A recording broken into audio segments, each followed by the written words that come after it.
The main thrust of our seminar, the premise of this seminar is this quotation right here. It says, never forget that thoughts work out actions, repeated actions form habits, and habits form character. Meaning, what happens is, many times we've said this already, this is by way of review, that people have character flaws or they have bad habits that they want to change, they would like to see changed, and they try to change them, but they always fall back into the bad actions because what has not been changed? The thoughts haven't been changed. If the thoughts are changed, you'll have new actions, you'll have new habits, and you'll have a new character, right? So we had a woman coming, we talked to you about learning to breathe accurately. Breathing from your diaphragm, the way we are intended to breathe, just like a baby breathes when they're born. They breathe accurately. And what happens is, this lady came to our seminar in Arkansas. She was in her 70s, and she was walking out she lived down the country, and so it was a little walk just to go out to her mailbox. And as she was going, she began to notice that she had some back pain. And so she began to just do the deep breathing accurately, and she said the pain went away. Many times what happens is we're just not receiving enough oxygen to various bodily organs, and so our body is not functioning properly. So try some of these things out, even though they seem so simple, like how could that do anything? But you'll find that many of these simple things will actually help remarkably. So back to the frontal lobe. We discovered last evening that the frontal lobe, the blue portion here, obviously it's not literally blue, but for back in old Grey's Anatomy, this is what they have. So this blue portion of the brain, the frontal lobe, we discovered that scientific studies reveal that the frontal lobe is the seat of spirituality, morality, and the will. The frontal lobe has been considered, it's been called the citadel of the brain. It is the decision-making center. When you're trying to make a decision between right and wrong, this is where this is taking place. Now, a cat, 3.5% of the brain of a cat is the frontal lobe. Now, if you were to guess, what do you think has a larger frontal lobe, a dog or a cat? What do you think?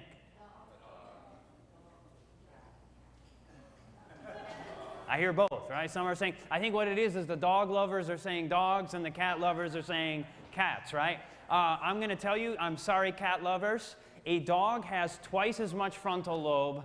It has twice as much of that, decision-making power as the cat, seemingly, at least the size-wise as we go.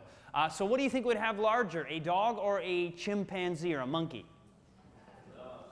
Dog, come on now, right? Is a 17% of the frontal lobe, or 17% of the brain of a chimpanzee is the frontal lobe. That's why you can see there's so much, the intelligence of a primate is so much greater than that of something like a dog. In a human being, a whole, nearly 33% of the human brain, nearly a third of the human brain is the frontal lobe. That's why humans, this decision-making center is greater than that of any of the animal kingdom. Now, Robert Sapolsky, a neurobiologist at Stanford University, has argued that the main job of the modern prefrontal cortex is to bias the brain and therefore you toward doing the harder thing. When it is easier to stay on the couch, your prefrontal cortex makes you want to get up and exercise. And when it's easier to put off that project until tomorrow, it's your prefrontal cortex that helps you open the file and make progress anyway. Basically, what the prefrontal cortex does, this frontal lobe of the brain is your decision-making center. We have other portions of the brain that may be the pleasure centers, but our prefrontal cortex helps us make a decision even when it's the difficult decision to make. And many times, the difficult decision is actually the best decision for you. Meaning the difficult decision, meaning when somebody's speaking negative to you and to respond by saying something kind, that's the hard decision. But it can many times bring about the end of an argument by doing the harder thing. When someone's struggling to grab a glass of alcohol when they know they've struggled with an addiction with that, the easy thing is to drink the alcohol. The frontal lobe is there, and it's helping you do the harder thing. Meaning the frontal lobe is that part that we have been given, and that tells us, okay, no, yes, it would feel good right now. Yes, it would bring immediate gratification, but I know that I'm going to wake up tomorrow morning feeling empty, feeling unhappy, and the frontal lobe helps you to do the difficult things, the harder things. Now, I'm just going to tell you right now as we go forward, as we're talking about finding victory and overcoming, it is not always going to be easy to overcome.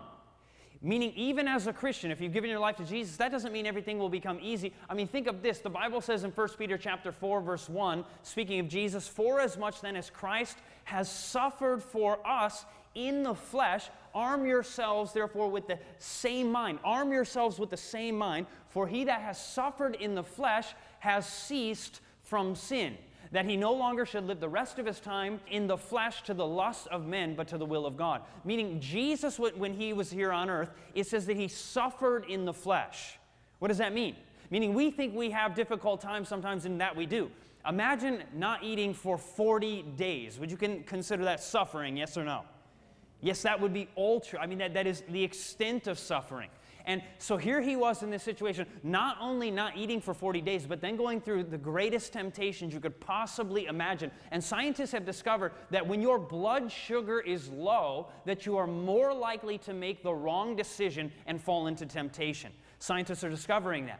And think about it. Here he was, low blood sugar, hasn't eaten for 40 days. He is at the weakest point humanity could be in. And yet in that difficult time, when he was struggling with temptation, instead of falling into it, he claimed God's word. He said, "It is written, man shall not live by bread alone, but by every word that proceeds out of the mouth of God." He quoted the book of Deuteronomy 3 times there. Jesus was claiming the promises of God, which we also have to do in the times where we have to suffer. So what that means is when you're trying to make the right decision, it's many times the more difficult decision to make, and it will actually many times be a tough decision. So don't think it's going to be easy. You have to suffer, but the reality is it says, "He that has suffered in the flesh has ceased from sin." So it will take effort. It will take pushing forward and going forward. My wife is going to come forward and she's going to tell us about a lady who had a frontal lobotomy to try to help her with her depression. So this is Nurse Patricia, and like Chad just said, she struggled with depression and she thought that a frontal lobotomy would help her with her guilt. Many people that suffer with guilt suffer with depression, prolonged guilt, I should say. So this is what happened after she had the frontal lobotomy. That's where they just go in and destroy your frontal lobe enough where it doesn't work as well. And this is what happened. Before the surgical procedure, she was an extremely efficient operating room nurse, and she enjoyed reading books. Remember last night we talked about Phineas Gage and the difference before and after his frontal lobe accident? Now we're going to see what happens after Nurse Patricia's frontal lobotomy. She lost much of her ambition. She had loss of sympathy and interest in her work, lost interest in books, and you'd also hear her saying things like, "I don't care if I make a mistake, it will turn out all right in the end." Is that how you want an operating room nurse to talk? I don't care if I make a mistake. And prior to that, she was extremely efficient. She's very efficient, and then after the lobotomy, didn't care anymore, didn't want to read anymore. She used to be interested in reading. And it's interesting because we've been learning that the frontal lobe is the seat of spirituality, morality, and the will. And so it's interesting that these things were affected after the frontal lobotomy. We'll move on now with our fast. How many of us are trying it for this week? Our modified fast, I should say. Okay, there's a few of us. That's good. And I understand if you don't, we said you can learn about it this week and then try it at your own time, right? Nobody's forcing anyone to do anything. We're just giving you examples of what you can do to overcome. But for tomorrow, what I want you to add to your diet are veggies, okay? You just got a green drink tonight, so that's a good thing to add. So you add veggies to your diet tomorrow. And hopefully you can eat them in their most simplest form, and that would be in the raw form, right? And if you can't handle that too much, you can cook them a little, but the best thing is to have them in the raw form because you're getting the most nutrients. And what's interesting about veggies, and especially greens, like you saw them using tonight kale in the smoothie that was demonstrated to you. They used kale, they used spinach, parsley, I think even. And these things, the greens, they have what's called chlorophyll. And chlorophyll is very similar to our blood composition. And so it helps cleanse your blood when you take in the chlorophyll. Interestingly enough, after sin came in, do you know what God allowed Adam and Eve to eat right after in Genesis chapter 3? The herbs of the field, right? He added veggies. Because prior to that, they had fruits, nuts, and grains. And then he added vegetables after sin came in. So he had already something in store for them to cleanse their blood. It helps cleanse your blood. So chlorophyll is a good thing for you. And just want to encourage you. Remember, we're telling you these things so you can love to eat your veggies. And you can love to drink your water and all these things that seem so contrary to the flesh, right? But anyway, how many want to eat veggies tomorrow? Yeah, excellent. That's good. Thank you. All right, I have a question. How long do you think the average craving lasts? When you're craving something, you want it right now, you know, how long do you think that lasts? 5 minutes. 5 minutes? Anyone else? 20. Well, studies show that the average craving lasts anywhere from 30 seconds to 3 minutes. Okay, 30 seconds to 3 minutes. So in that amount of time, do you think that we can distract ourselves, turn our minds to something else, think on heavenly things, remember? What do you think you can do at that time? What are the things we told you to do yesterday?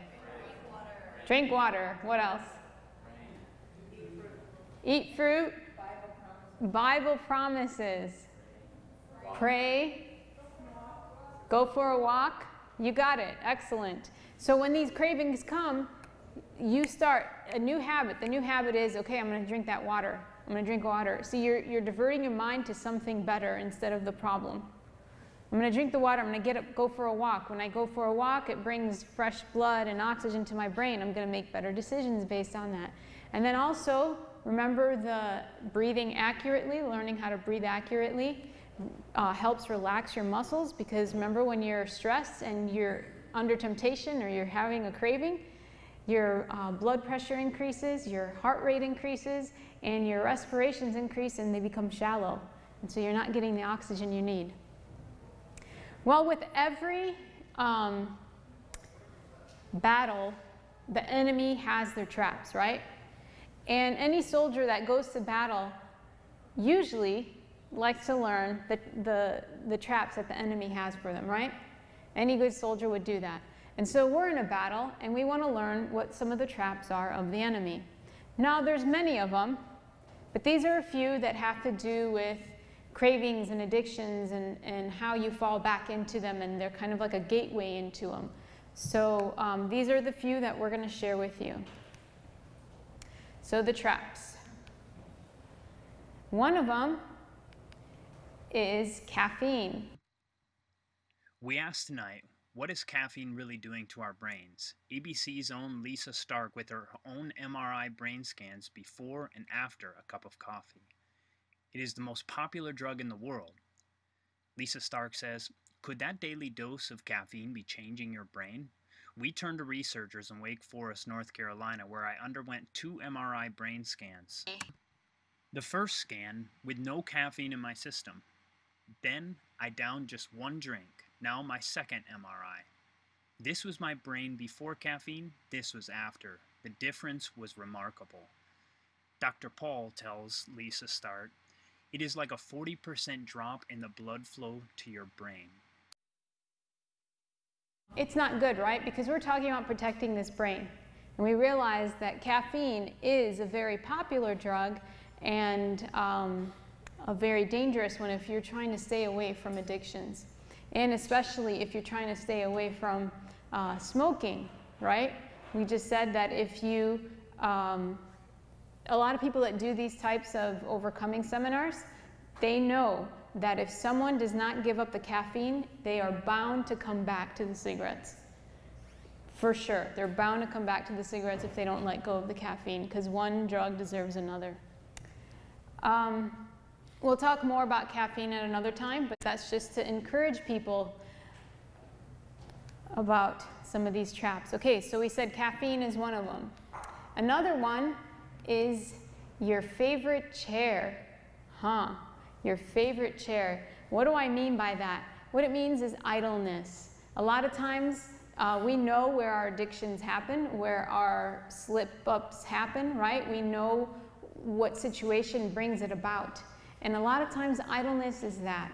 What we do is we come home from work, we've had a long day, it's been tough, and what do we like to do? We come home, kick up our feet, turn on the TV, and we're out. And we might start eating the things that we shouldn't eat, and we might start drinking the things we shouldn't drink, and smoking the things we shouldn't. Or it could be after a meal. You're used to, after a meal, you know, getting a cigarette, eating the sweet things, you know, whatever it may be. You know what that favorite chair is for you, or that favorite place that you fall into the temptation. So have a plan. You know, it could be somebody's house, it could be a friend, it could be whatever it may be. Clean things out. Make things look different. Do whatever you can to change a situation and plan ahead. You know, the holidays are coming up, and that a lot of times are a difficult time for people, just being around family, or the different kinds of foods that you know, come up during the holidays. And so you have to have a plan beforehand. Then also sugar is also a trap, and it affects the brain. Let's look at some things here. It says too much sugar may cause brain decay. This is coming from a doctor. It is well known that too much sugar causes tooth decay, but might it also cause brain decay? Recent research suggests that it just might. With the growing epidemic of obesity in the US, the number of people with diabetes is also increasing. Diabetes is due to the body's inability to maintain a constant level of sugar in the blood, as it should. Over time, this results in problems in many parts of the body, including the kidneys, heart, muscles, nerves, and brain. People with diabetes are more likely to have a heart attack or stroke at a younger age. In addition, they may be at a greater risk for a decline in mental function, brain decay, or dementia. Fortunately, improving eating habits and avoiding excessive weight gain may prevent many cases of diabetes. Then also, keeping it around. What do we mean by that? You know, last night Chad asked if anyone has anything to give up. We encourage you, bring it to us or to somebody that you can confide in, and let go of it. Give it over, and we can help you. Some things may not be that easy to get rid of, right? But don't keep it around, because when you keep something around, you're making it an option.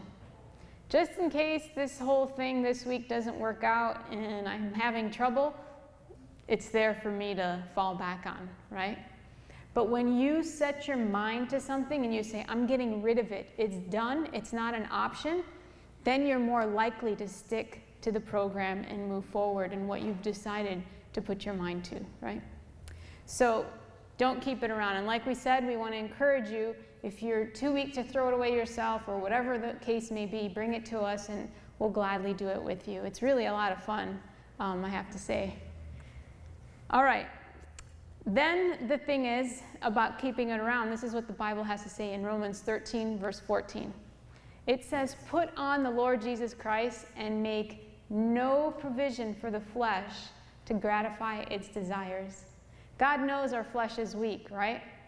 And he says, don't make provisions for it. Don't put things around that are going to make you fall. Don't be in places that you know you're going to slip up, right? And sometimes the flesh does that because you want to gratify its desires. And so we'll put ourselves in the way of temptation, and then we fall. But it says, put on the Lord Jesus Christ and make no provision for the flesh. And that's one of those times where you can have those Bible promises with you. Pull them out. I call them the billboard for the Lord, okay? Your billboard for the Lord is right there, because the devil has a lot of billboards as well that he pops up in front of you to take you down. But you can have that right there Make no provision for the flesh. That could be one of the Bible promises that you have. Okay, so there's substances that can be traps, but sometimes traps can also be a stressful place or situation. Work sometimes is stressful for people. Being in certain areas are stressful for people. Then also a particular person could be the one that causes you stress, right? What do we do with that? I know a doctor that was the head of her practice, and she and the financial officer did not get along.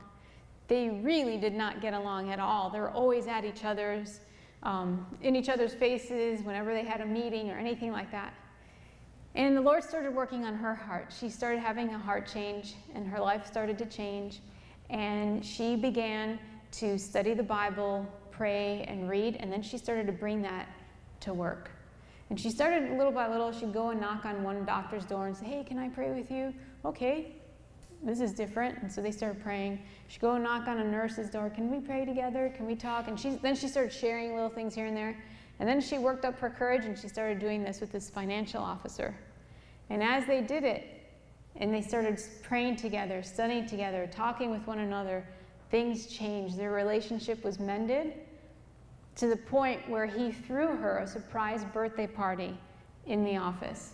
That was completely different. She was just amazed, and all because she turned to the Lord for help, and he helped her. The person that she disliked the most in the office ended up being the one that liked her the most and threw her a party.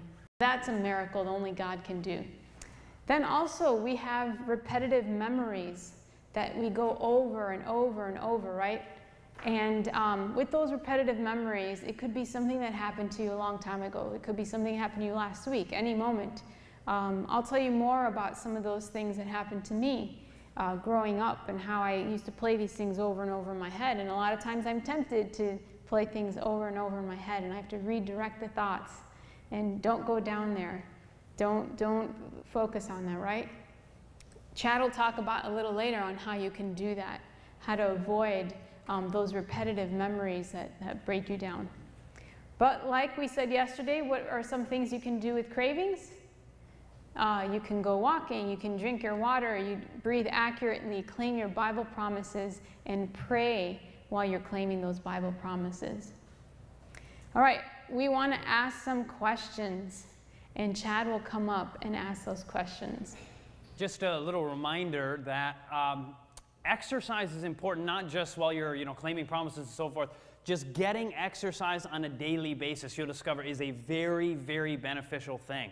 So if you're maybe a little older, just walking may be great. If you're younger, remember we said that yesterday, you need good exercise. So maybe more, like riding a bike, going for a run, playing a sport, something like that, just to get out, get some better exercise so that the blood is flowing to the head and to the bodily organs, and you will be more likely to make better decisions when you have sufficient exercise. So I just want to share that with you. But some of the questions that we want to ask ourselves are, where do you want to be in 10 years? Now, there's a reason why we say ask this question. I want you to think about this just for a moment.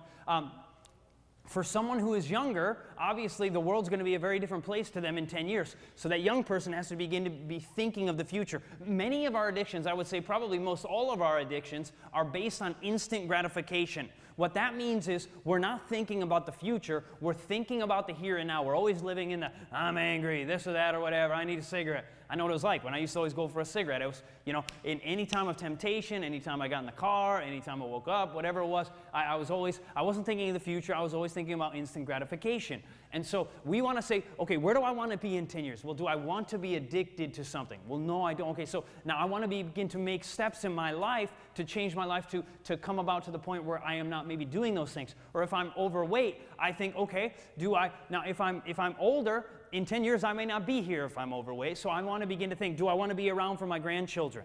Do I want to be able to go on a walk, with my children, or whatever it may be? So we need to be making a decision saying, where do I want to be in 10 years? Always looking to the future, and what physical shape do you want to be in also? Now, just for the point of living a healthy, happy life, having a healthy body gives us a healthier mind, or at least makes it easier to have a healthy mind, I should say. It doesn't guarantee a healthy mind, but it makes it easier to have that. And if you do not make a decision, you have already made a decision. That's a reality. If you don't make a decision, if you're maybe unhealthy right now and you don't make a decision to be different in 10 years, you're making the decision to continue down the same path. So we want to be thinking about the future. What would benefit my lifestyle? What would be a good change I would like to have? I mean, somebody who's even 70, who's somewhat out of shape, just changing their lifestyle at that age can still have a much better life in the years to come just by making that decision. Now, another thing we talked about is that you want to begin to think of some of the things you'd like to do. Maybe make a list of 10 things you'd like to accomplish. Why do we say that? Well, we say that for this reason. Let's say, for instance, we'll just talk about smoking, because that's kind of an easy one to think about. And it's something you do kind of all the time if you're an addict, like I was. And so you're always thinking about the present situation instead of looking toward the future. So let's say you come home from work and you might typically just have a cigarette after your dinner. And so that's what you would do. You'd go for a cigarette. Well, now you have this list of 10 things, and make sure some of them can be long-term goals, like, I don't know, write a book or, go to Europe or whatever, that's fine. But have some short-term goals, like clean the bathroom, right? Now, how do you feel? Let's say you're not very good at staying tidy. How do you feel after you end up cleaning the bathroom? How do you end up feeling? Like you walk into the bathroom and you're like, oh, I'd like to wash my hands. It just feels a little bit better to be in the bathroom, right? I mean, you like it all the much more. And just the point being, by making an effort to do something that you typically wouldn't do, clean out the garage or whatever it is, by doing that, number one, you're getting your mind off the subject, and number two, you're benefiting your health. You're benefiting your lifestyle just by doing something. And if you have a merry heart does good like a medicine, we saw from the Bible, but a broken spirit dries the bones. So having a positive attitude after you've seen something accomplished, you feel better about it. So having a list of some small things to fill your time, especially when those temptations come, especially because it's in the idle times that it's most difficult to overcome. And we are told that idleness is the greatest curse that can fall upon a man. Meaning idleness, having downtime. It's typically during your downtime where people are most tempted. Scientists are discovering that your willpower is actually strongest in the morning. And as the day goes on, you're weaker and weaker according to your willpower. Now think about this. We'll just be honest. Let's think about it. People many times fall into temptation in the evening. We talked about what Jesus said. Jesus said in the Gospel of Matthew, he said, if a man looks on a woman to lust after her, he's committed adultery in his heart, right? Now, when do people normally fall into things like pornography or watching things on television that are no good to be watching? They typically would fall into it more in the evening, because as the day goes on, our willpower actually goes down. We become weaker. So knowing that your willpower is strongest in the morning typically, and it wanes as the day goes on, you can actually say, okay, if that's the case, I'm just going to avoid maybe being on the internet if that's something you struggle with. Or if you struggle with something else. For instance, people stay up later and they want to eat many times at night, but do you typically late in the evening think, man, I could just go for some spinach? You ever think that? No, what do you want? You want pizza, and you want pop, and you want candy, or whatever it is, right? You want sweets, and that's because as the day goes on, it actually has to do also with having a lack of sleep. We're going to talk about that more in a bit. Now, we're going to change subjects here to the effects of stress on the human body. We're going to discover there's two types of stress, and the first kind we read about here is called acute stress. Now, acute stress occurs when a threatening event appears and then is quickly resolved. Your body is well designed to handle acute stress. In fact, your body can even benefit from stress, much in the same way that exercise works. Acute stress can help you become stronger so you're better prepared physically for future emergencies. What does that mean? So this acute stress that we're reading about here, for instance, let's say I was going for a run. This is, a number of years ago, I was running in Illinois when I was living over there. And as I'm running along, and I looked to my side, and I saw a Rottweiler. And the Rottweiler had a chain on it, but he did this little move where he yanked his head back, and the chain fell off of his neck. And then he began running right toward me. Now, I don't know about you, but if a Rottweiler's running at you, that's kind of stressful. And so what happens when we become stressed or tempted, basically what happens is our blood pressure increases, our heart rate increases, and our breathing rate becomes more shallow. It becomes more rapid and more shallow. Same thing when you're tempted and when you're stressed. And so here comes the dog, and you can imagine my heart rate begins to flap. If if you want to call it that. And then, so all of a sudden I'm stressed. My blood pressure is also increasing, and the dog comes, and I try to act not afraid, and I also don't run because I know then he's going to really come after me. So I stop, and I say, stop. You know, I'm trying to act like I'm not afraid. But I am afraid, you know. Well, to my good benefit, the Lord helped me out, and the owner came out, and she stopped the dog and took the dog away. Now, that is a situation of acute stress. The threatening event comes on quickly, or it comes on, and then it is quickly resolved, we should say, and then it goes away, right? But what happens when it stays longer? Like, meaning I wasn't thinking 10 hours later, I'm still afraid of the dog, right? Meaning it went away. The fear wasn't there anymore. That's acute stress. Notice the second kind. Number 2, chronic stress happens when the event remains constantly on your mind and does not go away. This can harm you because your body has no recovery phase during which to rest and rebuild. The lack of downtime both depletes your body's reserves and postpones long-term rebuilding, which causes the premature deterioration of major organ systems. Serious illness and even death may result from chronic stress. That means stress that constantly is on your mind actually destroys you physically. It actually is killing you, right? So we want to learn, how can we avoid this? How can we find victory over stressful situations? Now, they did a study with 30 different volunteers, and they subjected them to 2 different experiments. The first group, they made them watch a 12-minute gruesome surgical procedure. Now, if you're a surgeon, that wouldn't be very troubling for you. But for the rest of us who may not be used to that kind of thing, watching a 12-minute bloody, gruesome surgery might be kind of stressful. You're just sitting there and you're just having to watch the thing. The second group, though, had to memorize some information and take a 12-minute test. So both of them were for 12 minutes, and they were both stressful for both of the groups. What were the results of these 2 stressful experiments? During the experiments, each person gave saliva samples that were analyzed for immune system components known as secretory proteins. These proteins help protect the lining of organs such as the lungs and stomach, guarding against the invasion of bacteria and viruses. When levels of secretory proteins increased during active stress, the immune response actually dropped during passive stress. Perhaps stress is not the big bad thing everybody is thinking it is. In fact, most acute stressors boost the immune system.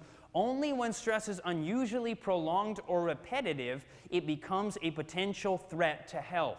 You get the point. Meaning actually going out and doing something that is kind of stressful and actively getting into a stressful situation, meaning you're trying something new that is a little bit different, but you're trying it out, that can actually be good for immune system. It's just that when it's unusually prolonged that it becomes negative, or negative response takes place on your health. So we want to learn to not live in continual stress, right? We want to learn to live in such a way that will overcome these different areas, these different continual, repetitive, or chronic stressors. Now, what scientists are discovering, we already talked about, the Bible said this for thousands of years. We saw that it said, we already stated it, that a merry heart does good like a medicine, but a broken spirit dries the bones. The Bible says that there's a mind and a body link. And scientists are discovering this. Certain emotions release hormones into the body that in turn can trigger the development of a host of diseases. Researchers have directly and scientifically linked emotions to hypertension, cardiovascular disease, and diseases related to the immune system. Studies have also highly correlated emotions with infections, allergies, and autoimmune diseases. Specifically, research has linked emotions such as depression to an increased risk of developing cancer and heart disease. Emotions such as anxiety and fear have shown a direct tie to heart palpitation, mitral valve prolapse, irritable bowel syndrome, and tension headaches, as well as other diseases. So you see, having negative emotions actually can destroy you physically. It can destroy your body. So we want to learn to combat these things through different health perspectives or different activities, different actions, and through our connection with God through prayer and claiming Bible promises like we've talked about already. Now, chronic stress or prolonged stress can come about as a result of several things. It can happen from a past event that is persistently on the mind. Maybe somebody was mean to you years ago. Somebody said something, or somebody hurt you physically or sexually or whatever it is, and that past event is constantly going over. You go over it and think, how could I have changed? I wish this wouldn't have happened, or whatever it is, and we go over it and over it and over it and over it and over it. That is chronic stress. So a past event that we replay over and over. Or hating your present life. I hate my job. I hate this, I hate my school, or whatever it is. Hating your present life can cause prolonged stress. A lack of forgiveness. Many times, people struggle with constantly going over these thoughts. We may say, oh, I've forgiven them, I'm a Christian, I've forgiven them. But we still have these negative emotions coming up as we're constantly retelling the story. We tell the story over and over of what has happened to us. And what happens is we're living in prolonged or chronic stress as a result of these past events. I know what it's like. I struggled forgiving some people and was furious with these guys. Some guys that beat the tar out of me, and I used to think about it all the time. And finally, when I was able to forgive, now I can think about that story, and it doesn't bother me at all. Now it doesn't, I mean, like now I'm talking about it, and it feels about the same as if I were talking about the weather. But the reality is God can bring you to the point where you have full victory over these things, and we don't have to live in prolonged stress over these things. Now, they say, I heard a fellow talking about the fact that they had done some studies in prisoner of war camps and tried to figure out why was it that some prisoners of war caved in while others were able to just stand strong and stand firm and not crack under these terrible pressures. And they said that there were two things they discovered about those who were able to not crash under pressure in these POW camps. One of them is that they found that those who didn't crack were those who had deep moral and religious convictions. These ones were able to not crack. And the other one, this is amazing, and I've read books on soldiers and what their experiences were, and a common thing is the second one they talked about. Another thing that they did that helped them not to crack was actually memorizing Bible verses and repeating them, thinking about those verses. You see that. These soldiers are in a living hell, and they say just one scripture can make a whole day of hell worth living. I mean, it's amazing. And so in the same way, we may not be in a prison camp at this point, but we can take those promises now in the time of distress, and in time of temptation, in the time of any kind of stress, and claim them, right? We can say, for instance, let's say you struggle with anxiety, and then God says, He gives the promise in Philippians chapter 4, be anxious for nothing. That's Philippians chapter 4, verse 6. Be anxious for nothing, but in everything by prayer and supplication with thanksgiving let your requests be made known unto God, and a peace that surpasses all understanding shall keep your hearts and minds through Christ Jesus. So the text says, don't be anxious for anything, but bring it to God. And when we do that, He can give us peace in the most trying and difficult of circumstances. So this is one thing that we can do. Now, how many of you like to eat lemon, or at least suck on lemon juice? Any of you? I do. I actually like lemon in my mouth, but I did it one time so much that it hurt my teeth, and so I try not to do it too much. But now, imagine with me for a minute, what it would taste like if we had a lemon and we were to, what lemons smell like, nice and citrusy and sour, and they smell good, don't they? Now imagine you're smelling it and then you begin to squeeze it and it begins to go into your mouth and your mouth is watering and it just tastes so good. Now, don't think about lemons right now, okay? Don't think about lemons, the yellow citrus fruit that grows in California. Do not think about lemons. Now, if I keep telling you not to think about lemons, what are you going to think about? Lemons. You're going to think about lemons, right? Now, imagine with me for a moment. What is your favorite kind of apple? Fuji? Somebody likes Fuji. What else? Somebody else? Golden Delicious. Anybody else? Mountain? I've never even heard of that one. How about, anybody ever had Honeycrisp? Oh, no? You better try it. They're amazing. I just bought some today. They're fantastic. They're my favorite apple. You should try it. But nevertheless, notice now as we talk about apples, what are you thinking about? You're thinking about apples instead of lemons. The point being, let's say you're tempted, or let's say you have this repetitive memory of something that somebody had done to you years ago. Somebody has hurt you years ago, and so it goes over and over in your head, and so then you tell yourself, don't think about that. I shouldn't be thinking about that. I shouldn't be angry at him. I shouldn't be angry at her. Now, what are you still thinking about? You're still thinking about the problem. But what if we turn our eyes away from the problem, right?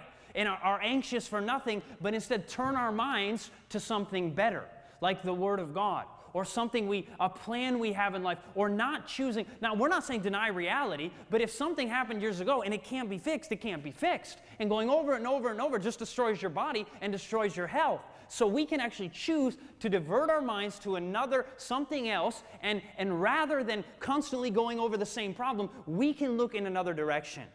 God has given us His Word that we can fill our minds with something better, something that will bring us joy. Like the Bible says in Isaiah chapter 26, verse 3, it says, "You will keep him in perfect peace, whose mind is stayed upon you, because he trusts in you." So basically the text says, listen, you can find peace in any situation if our mind is stayed upon God. So we can have these promises. We can have promises that help us through the difficult times, and we can turn our mind away from lemons or whatever it is, and we can turn them to something better. We do not have to stay connected with these negative thoughts all the time. Now, they did a test with monkeys. This is a true story. Scientists, how they come up with these tests, I do not know. I don't necessarily agree with it. I'm just going to tell you about it, okay? What they did was they took these monkeys, they put them in a room, and they had a pole in the middle of the room, and at the top of the cage, they had, guess what the monkeys would like to eat?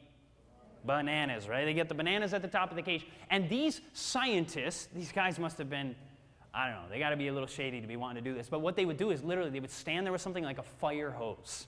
And so as the monkeys would be wanting to run up the pole, they would sit there and turn on the fire hose and knock them off the pole.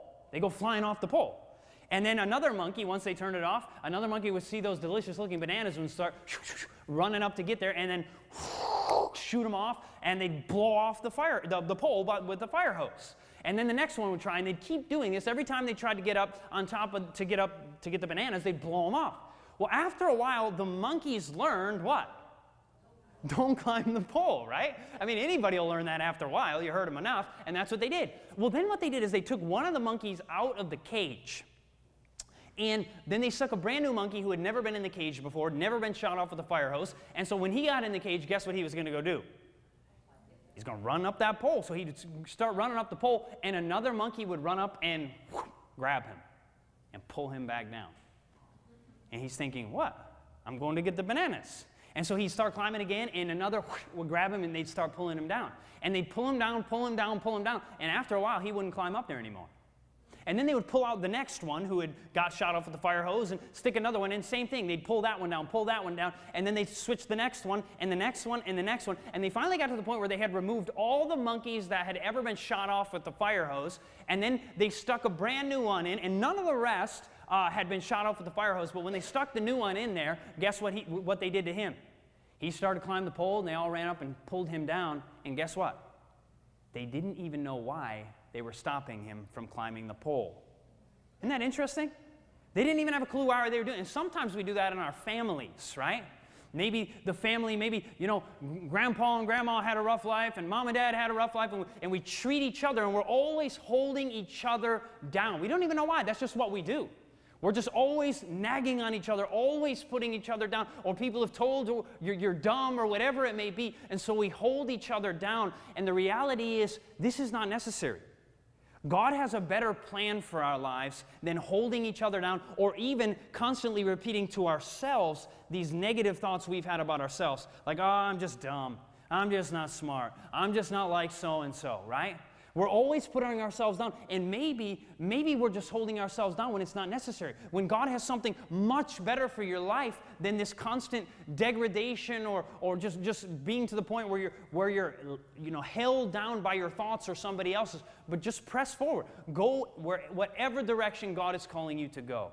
Now, my wife's going to come up, and some people, as you're overcoming some of these addictions like smoking or whatever, or maybe even alcohol, you might start getting headaches. And she's going to come and tell us some quick natural remedies on how to overcome in that area.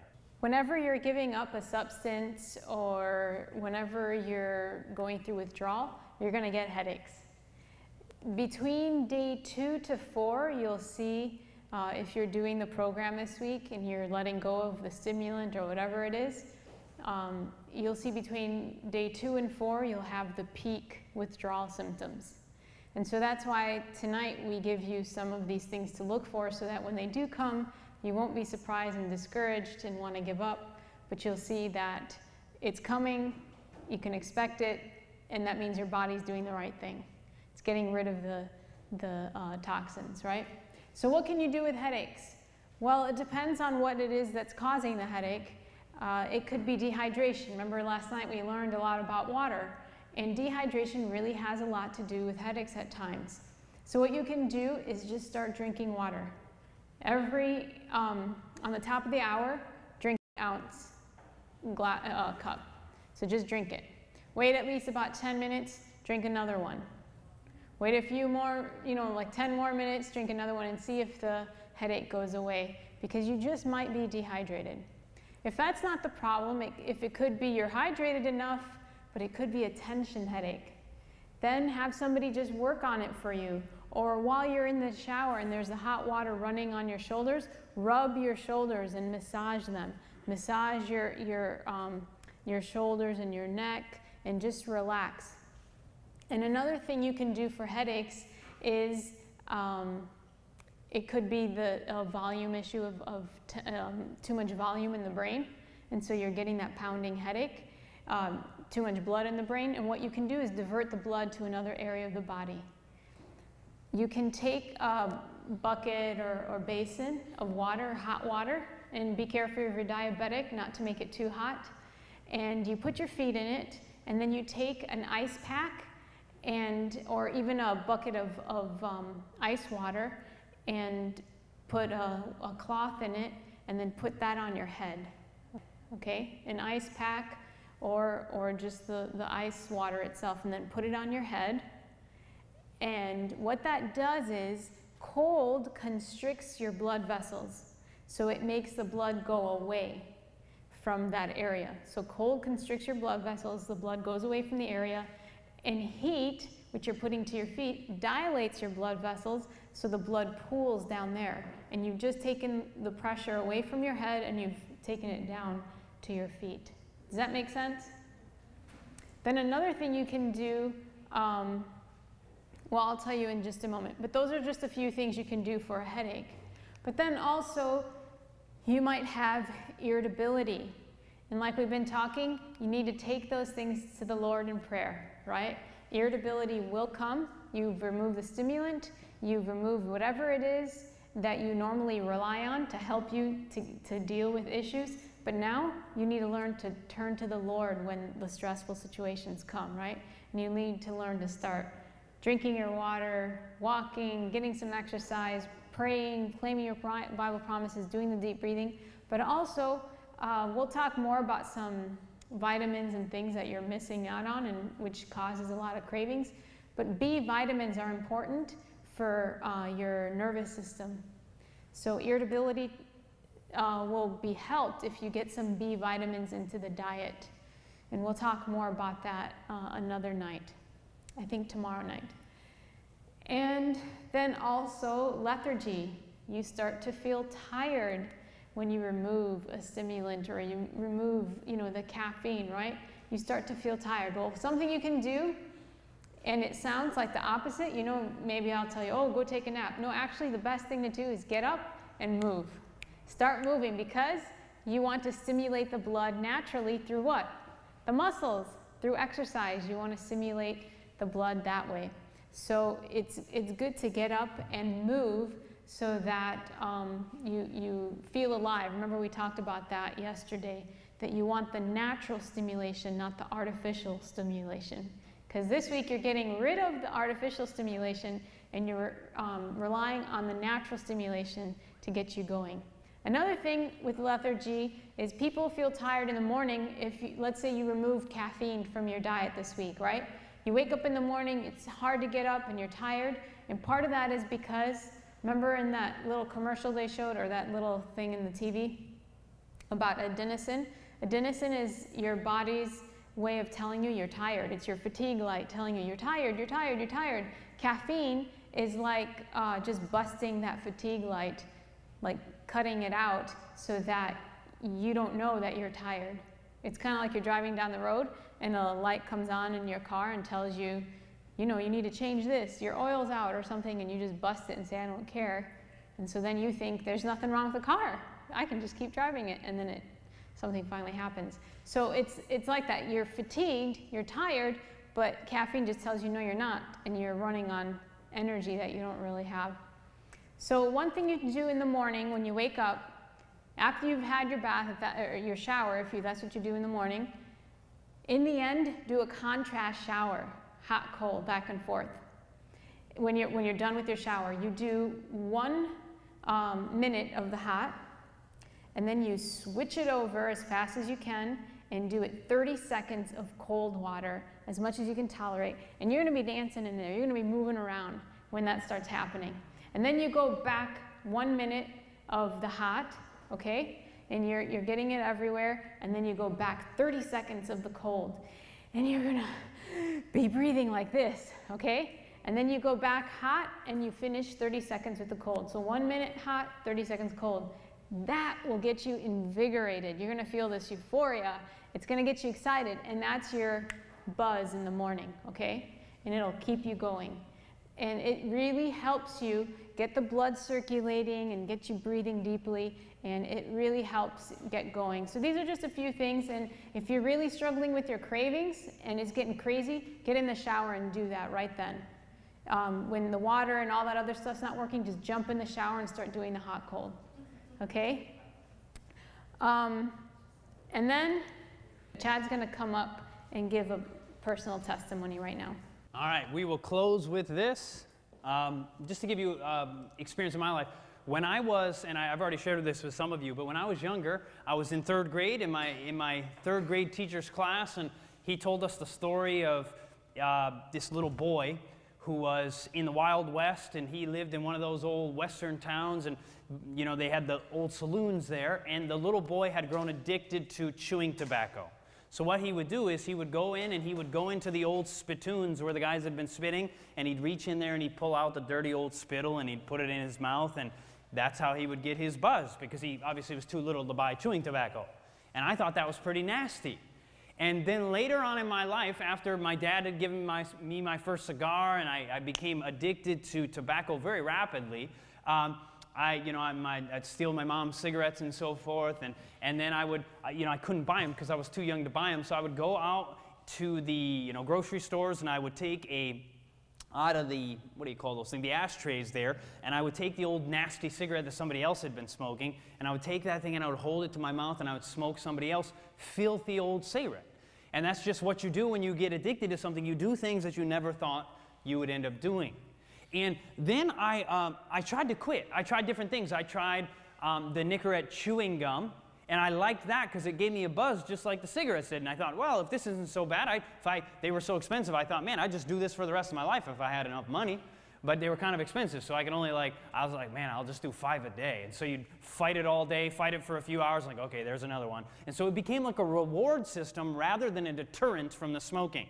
And so I tried that, and I would go back even after the whole Nicorette gum thing. It didn't work. And then one day, I was out camping in Colorado. I was backpacking in Colorado, and I had a headache every day. And they told me, oh, you have a headache because you're high up in the mountains. It's altitude sickness. And so I thought it was just altitude sickness. They said, drink tons of water. So I was drinking water like crazy, but it wasn't fixing my headache.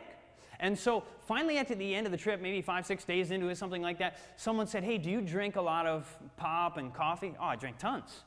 And I mean, I just drank it all the time. That's almost all I drank. I almost never drank water, this kind of thing. And so they said, well, here's a Folgers single, like a tea bag with coffee in it. And so made a cup of Folgers there, and I drank that, and within moments, boom, my headache was gone.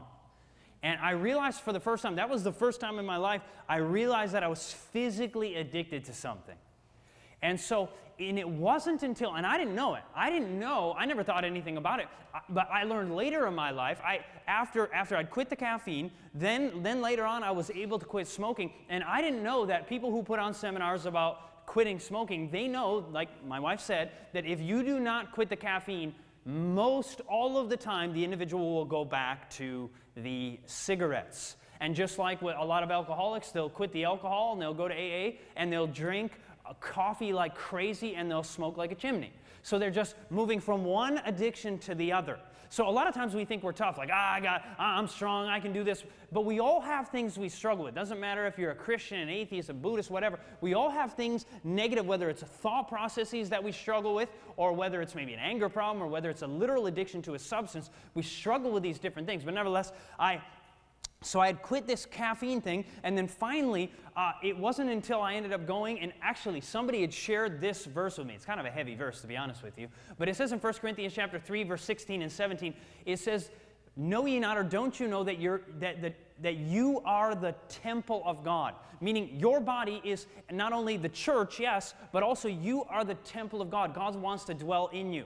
Know ye not that you are the temple of God, and that the Spirit of God dwells in you? If any man defiles the temple of God, him shall God destroy. For the temple of God is holy, which temple you are. Somebody read that to me, and I thought that's heavy.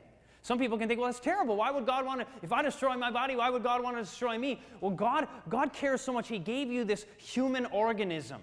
And He says, if you choose to destroy what I've given you, that's fine. I mean, if you want that, I won't force you not to. But if you are going to destroy yourself, I will ultimately destroy you in the end. And when I saw that, I realized for the first time that God actually cared. Sometimes people think God just cares about your spiritual life. And I began to discover that God actually cares more also, not only about the spiritual life. He does care about that for sure, supremely. But He also cares about our physical life. He says, I want you to take care of your body. And when I realized that it wasn't just me who wanted to quit, because I'd go back and forth between chewing tobacco and smoking. When my gums hurt, I'd go back to the smoking, and when my lungs hurt, I'd go back to the chewing. And when I realized that God actually wanted to give me the victory, it wasn't until then that I first found the victory and was able to overcome cigarettes and alcohol and these different addictions that have been holding me back in life. And I just want to challenge you. It's not easy. We discovered that, yes, it's going to be a fight. Yes, it will be difficult. But now it's not difficult anymore. In the beginning, it was difficult. When you're first trying to overcome something, that's when you have to fight with the flesh. It has to be a war. Claiming the promises, being in prayer, changing lifestyle habits is difficult in the beginning. But once you find the victory, it becomes easier. With those things that are at once hard to do, with repeated effort, become easy. So don't think the difficulty you're going through today is the continual difficulty you'll go through the rest of your life with this same thing. If you really find the victory, if God gives you the victory, yes, there will be times where the devil comes back and throws it back at you, and you still have to struggle and fight, but it will not be the same. There's a Bible verse in the book of James that says, submit yourselves to God. Resist the devil, and he will flee from you. Draw nigh to God, and he will draw nigh to you. And the reality is we need to do that. We need to be spending time with Him, finding victory. And I can tell you now, I am happier with my life. I have more joy. My body feels better than I did when I was 18 years old. It has been such a transformation for me to learn these principles. And God is saying He came to give us life. Jesus says, I've come to give you life and to give you life more abundantly. Let's close with a word of prayer. Heavenly Father, we thank you for your word. We thank you that you want to give us victory. And Father, as we press forward, as we learn different things, and as we're making lifestyle changes and learning how to overcome repetitive negative thoughts and learning how to find peace even in the times of anxiety, Lord, may we learn to draw closer to you. May we learn to implement some of these health principles. And as we put them together point by point, it makes it easier. It may not be easy, but in time, these difficult things we're going through constant, repeated effort, habit finally makes them easy. We thank you for your love. In the name of Jesus, amen.